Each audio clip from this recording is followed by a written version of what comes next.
Good evening and welcome to Hangout with Ndy Akan.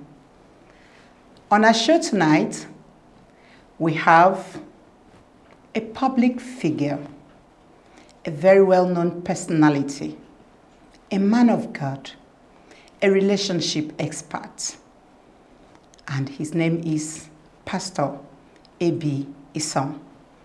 Please join me as we welcome our very handsome pastor to our program, Hangout with Ndy Akan.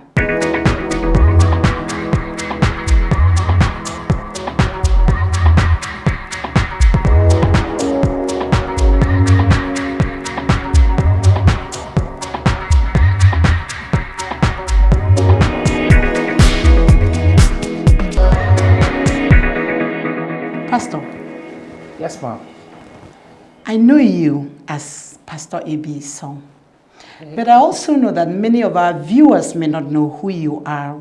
Can you tell us your name, your background, and the basic things that we need to know about Pastor A.B. Isong? Okay. First of all, thank you for having me here. It's really a pleasure, and I must comment that you're doing a massive work. Thank you, Pastor. Putting in all these resources just to make sure people are blessed, hopes are rekindled in the lives of the young folks out there. Thank you, and God bless you. Amen. Thank you, Pastor. All right. A.B. Isong. Okay, first of all, my name is Abraham. So the A.B. is acronym for Abraham, and but being that I think I really first got involved in the music industry. Okay. I am an award-winning gospel music recording artist. Wow. Yes, I have been hosted within and outside the country. I've been hosted on the platform of MTN.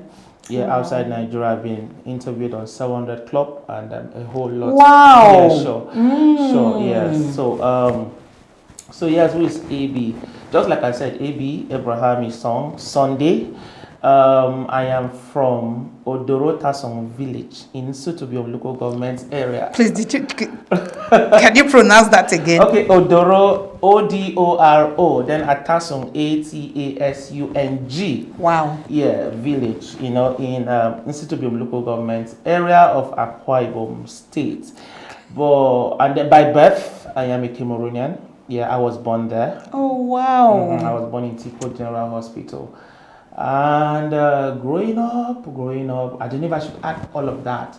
Yes. Okay. We want to hear of that. Okay, growing up was fun for me. Fun for me in the sense that we are 5 in the family, 4 girls ahead of me. I'm the only son, and then the last born. I mean, it's so sweet to be a last born. Amen. Oh, are you the last born? Yeah. Oh, I think we're on the same WhatsApp group here. Okay, beautiful. Beautiful. So it was a bit rosy for me. When I say a bit rosy, not because my parents had so much, but I mean being the egg of the family. I understand where you are coming from. So they did their best to cater for all of us. I mean, there were days we go without food and all of that. And then getting into ministry, I have served. Some people would think that, A.B. just came from nowhere. No, we came a very long way. Some of the things I get to share, if I don't tell you, you wouldn't know. That there was a time that I had nowhere to stay. I had to live in church, in our church vestry. And which church was that, please? That was in Principal Global Mission. Okay, I think I was born into apostolic church. My father was a pastor in apostolic church, and of course my mom a deaconess. And then from there to Assemblies of God. When I got living with my sister, Assemblies of God. I lost my dad when I was 5. And then my mom left when I was 20. So. Yes. So you are an orphan. Yes. But God is your father. All right. So that is it. So the journey to becoming this A.B. wasn't that easy, but I had always believed that someday the sun will have to shine on us, and I'm glad where we are today. So when I see young people, they go through little things, they want to kill themselves, and they want to give up. They want to give up. They want to commit suicide. They use the word "I'm depressed" and all of that. No, you're just sowing seed. so that when the blessing comes, you know where you're coming from and you know how to make use of the blessings. Exactly, and you'll appreciate it Yeah, more. sure. That's what a lot of young people don't know. That's right. That when you go through those things, it helps you to become a better human being. That's And right. it helps you to be a blessing to other people, because if you see people that have been through what you yourself had gone through, you'll be able to put yourself in their shoes. So when they're talking, you'll be able to understand.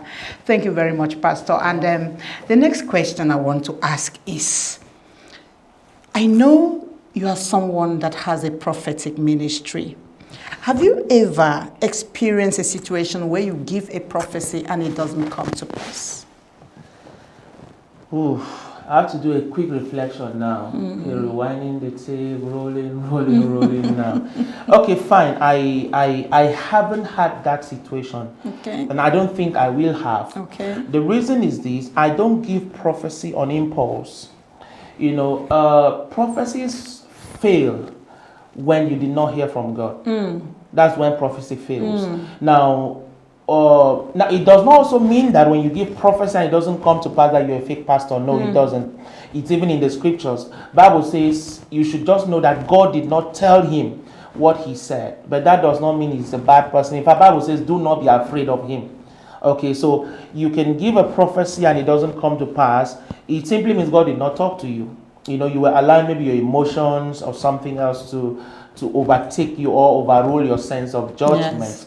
So I've not had that situation, and I don't think I will.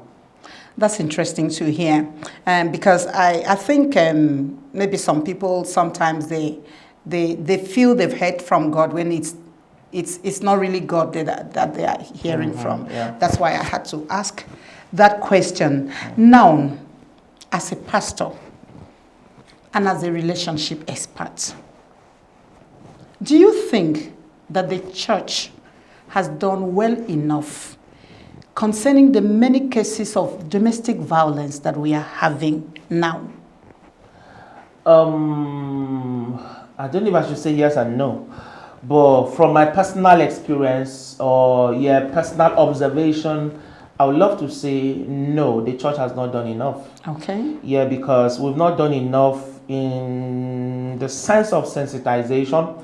We've not really gathered our young men to talk to them and all of that. But I think we should also understand something. Not every pastor has a relationship ministry. Yes, not every pastor can counsel you well. Yes, so one should be able to know that it's not every pastor you run to for counseling. Some do not even know what to say, because some of them are even battling in their homes. So what would they tell you when they are fighting in their homes? What would they come to share with you? So I believe that the church should go beyond just preaching from the altar. Sometimes step down, relate with the people in your congregation, find out what they are going through, find out what kind of relationship they are into, talk to them, talk to their future, talk to their tomorrow, talk to what they should expect in marriage. And then church too, because I noticed that these days when a young lady goes to church, maybe the young lady is doing well, drives a good car, and then they didn't see her come with a man or something, the first prophecy that lady will receive is that of a husband. I see the Lord do this and do that for you. No, you can actually succeed in life without a husband. It's better to be happily single than to get married to a monster, or to get married and then you suffer in marriage. So I think the church should also teach us about self-development, because most times you push these ladies into marriage and they were yet to discover their purpose in life. And there's no how they're going to do well, because while in marriage they're still trying to discover who they are, and it's going to be difficult. Marriage is best when you've discovered who you are. Because when you know who you are, it will determine the kind of man you say yes to. True. Because sometimes you get into marriage and it is inside the marriage that you discover how great you were going to be. And by the time you start working towards your greatness, your husband may not have wanted that kind of a wife, maybe intimidated by where you're going. Exactly. And you want to, no, let me clip her down before. Yeah. And then that's where the problem starts. Majorly. Because when a man starts feeling intimidated, starts feeling uncomfortable with the growth of the wife, you can be sure that trouble is knocking. So as a relationship expert again, When it comes to marriage and relationships, do you think that love is enough? Okay, now it depends on people's perspective of love. Okay, number one, I think love is everything. Going by John 3:16, for God so loved the world that He gave. Love is everything. I think love is the first ingredient you need in marriage. Yeah. But I think the most important of them all is called friendship. Good. Yeah, friendship. Friendship is what will make you not to beat that lady. Because, I mean, if this person is your best friend, you know, you guys are married, you become one.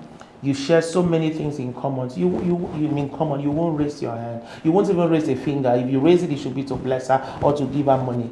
You know. So yeah, love is enough if you understand what love is. A lot of people went into marriage out of lust, not love. Exactly. Some went into marriage out of competition.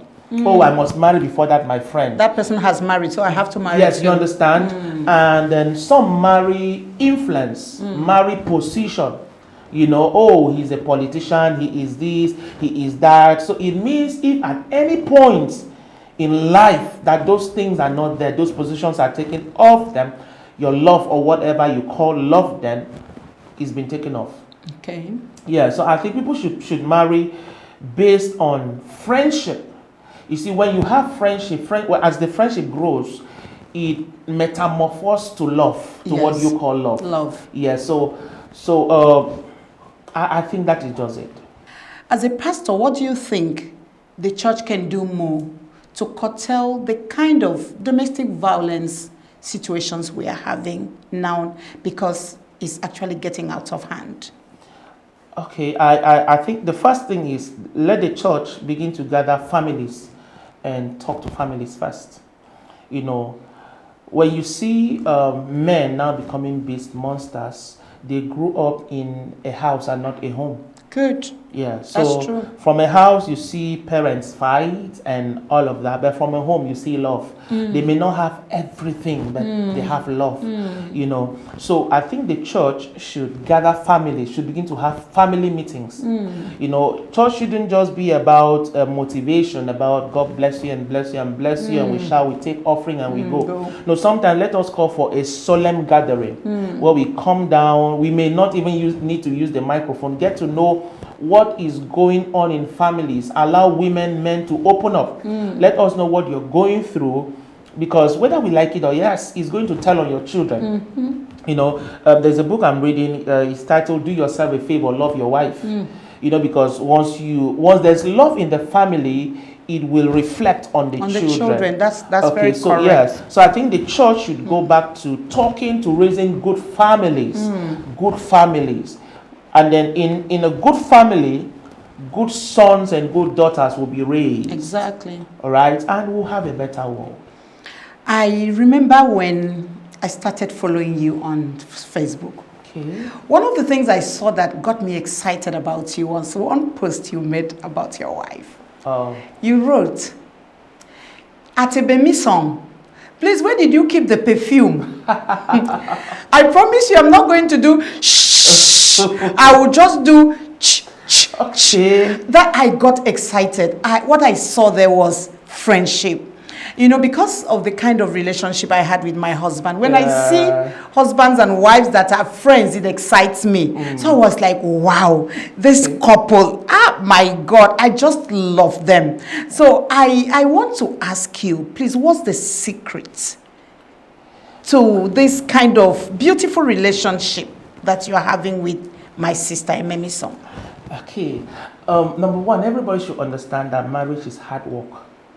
It is. You must make up your mind that this thing must work. Your wife too must make up her mind that it must work. You see, I said something to myself that when I eventually get married, that I will make my wife to enjoy the things my parents didn't enjoy.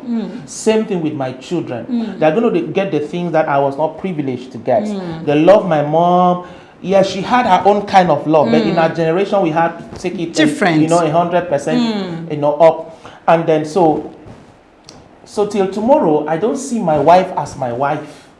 I see her as my girlfriend. I see her as my date. I see her as somebody I'm still trying to toast every day. You know, so when I get to even write some people think it's a cruise. No, it's not cruise. It's not cruise. I know it's not cruise. You understand? It's not I know it's cruise not because cruise. that day I'm done dressing and I need perfume. And I'm very bad at getting mine. So I keep using her. So I think maybe the previous day I had done the too much. So she hit it out. I had a good love. And I forwarded to a lot of my friends. I said, this is love. And you see, the only person that would have bailed me out was my daughter. She had gone to school because she knows where mom will certainly keep those things. Now, Daddy, don't worry, I'll bring it for you. And then my daughter had gone to school. And I'm like, okay, fine. So I had to post it online. And she responded. You know, she came in boss and I was like, okay, fine, this is what you're supposed to. I said, fine. Why didn't you go online and still respond?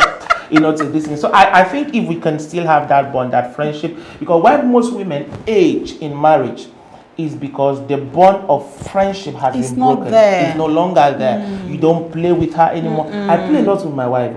So sometimes we're at home, she's in the parlor, I'm in the room, and I need her to do something for me. I chat her up. I don't need to call her. I just go online. Okay, babe, this is what I want to. And we know we relate like that. 2 days ago, she was in the children's room, and then I think she's been there with because my mother-in-law came. So she's been talking with the mom for over 2 hours. And then I'm in the room with the kids. I'm like, I've not heard from mommy for 2 hours now. Oh yeah, let's call her. And I picked up my phone and I called her. You know, she was laughing. She was like, I mean, what's wrong with you? I'm just here. I said, yes, I know you're there, but for 2 hours I've not heard from you. So I needed to call and know how my wife is doing. And I mean, that's fun for me. That's how marriage is supposed to be. That's how marriage is supposed to be, Pastor. I totally agree with you, because if I want to begin to tell you about my own experience, you will know that I had a wonderful marriage. That's why it's difficult for me to get over it. That's why every December when I'm writing about him, I will write and people will be like, wow, it's been a long time. Why is it difficult for you to come out of this? It's difficult because just like what you're saying now, you are in the same house with your wife, you are calling her. I remember how my husband used to put love notes in my handbag. So as I get to the office and I'm trying to bring out something from my handbag, I find a note and I open it, and you know, as I'm reading it, I'm smiling from jaw to jaw. There's something it does to a woman, and I want other couples to learn this. That's something, it keeps you wanting more, wanting to love the man more and more and more. And I think if men and women can have this kind of love relationships in their marriages, I don't think we will have these cases of domestic violence. I want to say, Pastor, thank you very much for being such a wonderful husband, because even when I never met you people, in my heart I knew the two of you were real. I knew you were not catching cruise. I knew you were not faking anything. Because in between your write-ups, I could see in between, I could see the realness in the things you were doing. And you are not just doing that for you. As you are doing, I'm sure younger people are also learning from you. So I want to say thank you for this. Right now we have a situation where almost all the young people want to get rich tomorrow. We've had cases of 13-year-olds, 14, 15, 16, 17, 18, 19. We had a case that was trending some weeks back of 20-year-olds and his friends that had his girlfriend killed for ritual just because they wanted to make money.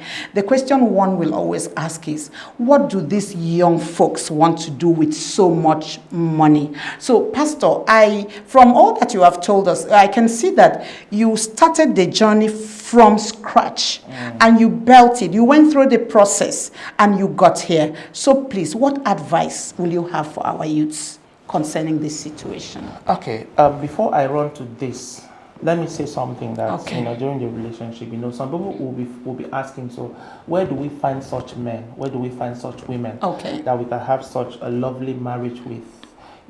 So the answer is, you can only find them when you find God. Yes. Because once you find God, before you begin your search, God will definitely give you the best. Exactly. But you see, sometimes most women are like, no, once I meet a girl, that's when I will settle and begin to be serious with God. It's not possible. I proposed to my wife 2 days after meeting her. She said so. Yeah, just 2 days. And oh God, the way I proposed was something else. I didn't know what to say, so I just played a song. And then she listened to the song. I'm like, you see, everything you heard in that song see them as the worst from my heart. So will you marry me? Wow. And that was it. Okay, fine. Let's go back to this, your question.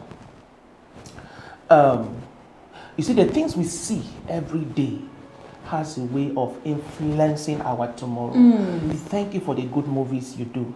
But you see, some of the movies we used to have back then is what has taught these young men that you can get rich quick. It can just happen tomorrow. You know, back then now we had this mentality that once you land in Lagos, after 2, 3, 4 months, you make it big. Okay, Pastor, let me ask you something. If we want to blame the movies for it, I remember that when all those kind of movies were trending, you'll always see that when they go into those ritual stuff, at the end of it, they end very badly. Why haven't the young people look at the way these people ended and say, no, I don't want to travel that route because I don't want to end the way I saw these people end in this movie? Why have they decided to toe the line of this ritual thing to get rich, not minding how they end? So to answer this, it will still take me back to the entertainment industry. Okay. If you look at the line of songs, the lyrics from the songs we do these days, they'll just tell you this life we cannot kill ourselves. I cannot kill myself. So in other words, they also tell you that this life is once in a lifetime. So just enjoy it. Forget how you're going to die and all of that. Do you understand? So it still takes us back to the family. How did you raise these young men? Because if you raise them well, they will know that any money that they have through shortcuts will not last long. And it will take their lives. I believe in process. There are times we don't have, but we wait for God. And He brings. Bible says He will bless the works of our hands. So every young man should look for something doing. And then we should also do our best to patronize them. Do you understand? Yes. But you see, our generation, we don't want to know what anybody is doing. The person walks into church, we take him to the front row. Because he's well-dressed, came in a beautiful car, car, has the money, and then sometimes we even ordain them that day. You understand? So it gives them this comfort. Okay, so people are endorsing what we're doing. But back in the days, that's how you take money to your father in the village. Your father will ask you, son, what are you doing? Where did this money come from? Do you understand? Parents back then used to do it. Now communities used to do it. Let us call this our son. So, but these days nobody cares. Everybody fine. Once we see the money, sometimes you even see parents push their children to go maybe date or be with one rich man so they can have money. You understand? So it's crazy. It's really, really crazy.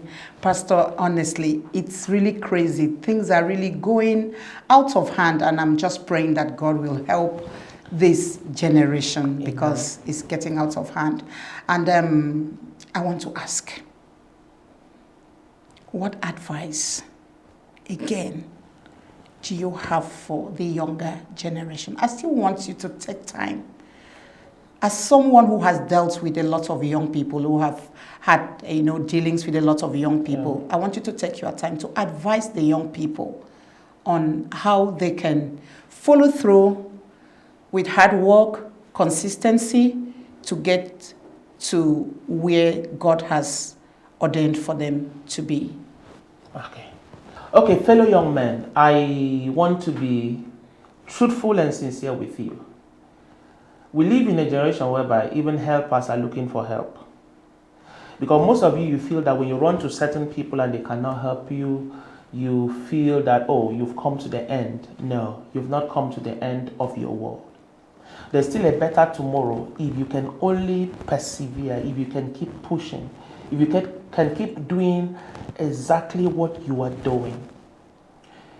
It might not happen overnight, but over time, it will happen. And when it comes over time, you will live to enjoy the fruit of that your labor. Don't be deceived by quick wealth, quick money. You may want to see, sometimes get close to us. We are not difficult people.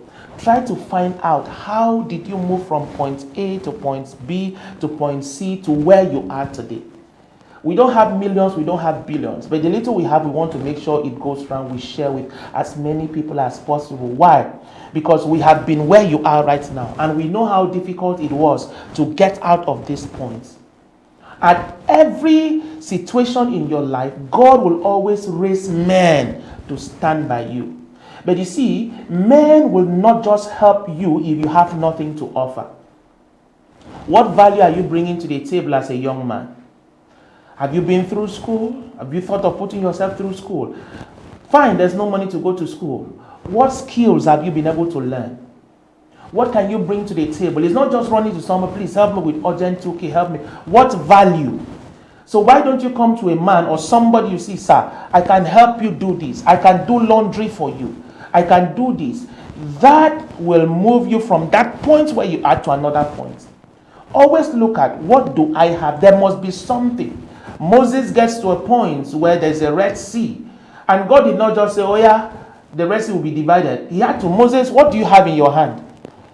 There is always something in your hand that God wants to use to open that doors. He said, I have a rod. Oh yeah, use the rod and strike this. I have seen people sell granules and today they have supermarkets. Consistency. Be consistent in one thing. Don't be jack of all trade and master of none. Be consistent. Are you doing shoes? Stay there. One day somebody will make a recommendation that I know a guy who has been making shoes for the past 5 years. Don't be tomorrow you're doing this, next tomorrow you're doing that. You're confusing even the angels of your destiny. So brothers and sisters, be consistent. And sooner or later, help will come your way. Thank you very much, Pastor. Just before we run, I want to ask, 1, how is the ministry?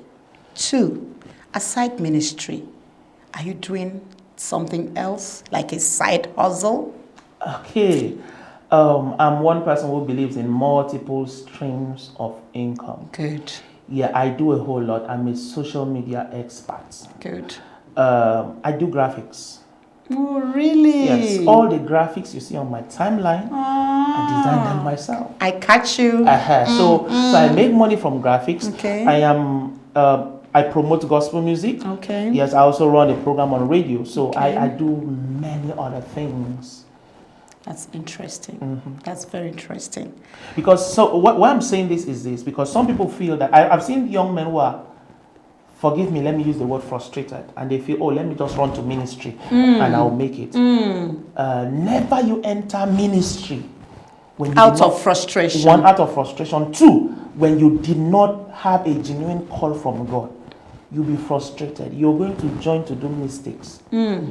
Because ministry is tough. Ministry is caring for people. In church, we care more for people. It's not really about the offering. How much do we have? Exactly. Sometimes you finish church and it goes back to the congregation because people have challenges, transport, no food to eat, this, that, and then you give it back to them. Pastor was at the Citadel the other day, and I know what I saw. And I looked at you and your wife and I said, wow, these people must really, really be trying to be able to keep this church running.